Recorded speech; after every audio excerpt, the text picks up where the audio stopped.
Quantum Mechanics, note number 9, elementary particles. We're going to look at the main particles of nature in this note, and they're basically grouped into two categories. One of the categories, fermions, these are particles that make up all of matter. So any piece of matter that involves atoms, that must involve fermions. Fermions themselves are grouped into two categories. First ones are quarks. There are 6 different types of quarks. They are up and down quarks, charm and strange quarks, top and bottom quarks. They generally exist in pairs. And for each of these type of quarks, we can use a short form symbol, U and D, C and S, T and B. Each of these quarks have a charge. Up is 2/3 of the elementary charge, where down is -1/3. Charm and strange follow the same pattern, same with top and bottom. Now quarks can never exist on their own, they can only exist in pairs or triplets, etc. So each of these charges you'll never find by itself. Now with regular matter, there is a division of antimatter on the fundamental scale, which means there's an antimatter equivalent for each quark. There's an anti-up and an anti-down. There's an anti-charm and an anti-strange, and also an anti-top and an anti-bottom. The way we denote those is just using their symbols and putting a line over top. Now, believe it or not, they have exactly the same absolute charges, except the sign changes.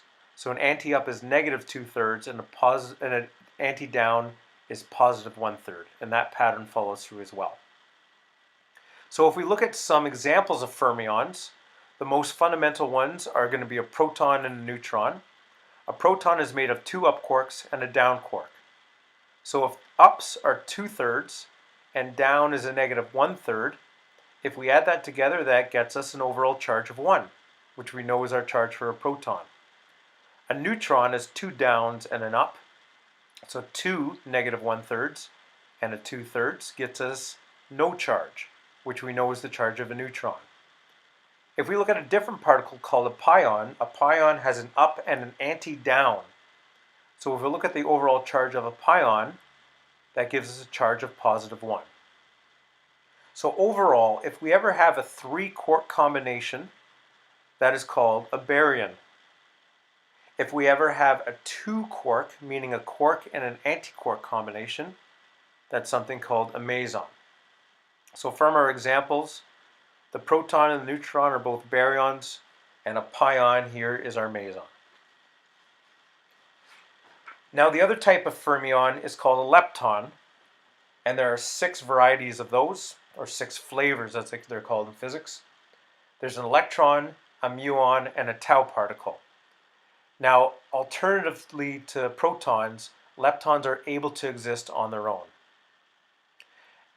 Each of those particles have counterparts. There's the electron neutrino, muon neutrino, and a tau neutrino.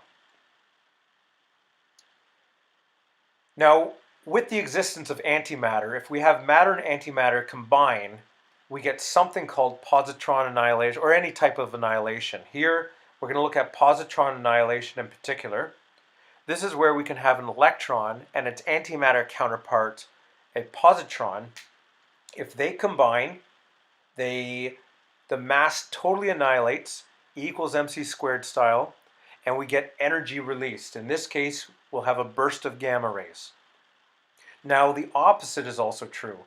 We can have a high energy X-ray or a gamma ray just traveling through space, and due to some quantum event, all of a sudden we can have a positron and its counterpart, an electron, pop out from that. Now, in nature, usually both of these cycles alternate. We can have pair production, but those particles recombine and turn back into gamma rays. Now, opposite to fermions are bosons, and bosons explain forces in the quantum mechanical world. The more bosons exchanged, the stronger the force. So for the 4 fundamental forces, we have different exchange particles, different bosons. Electromagnetism exchanges photons. Weak nuclear force exchanges a weak boson, and there's two examples of that. The strong nuclear force exchanges something called a gluon. And finally, gravity exchanges theoretically something called a graviton, but we have never found that particle yet. In 2012, we discovered a new type of boson, which actually explains how mass is able to exist. A Higgs boson is exchanged from every particle in your body with something greater called the Higgs field. The more Higgs bosons exchanged, the heavier you feel. All of these particles, however, belong to a part of physics called the Standard Model.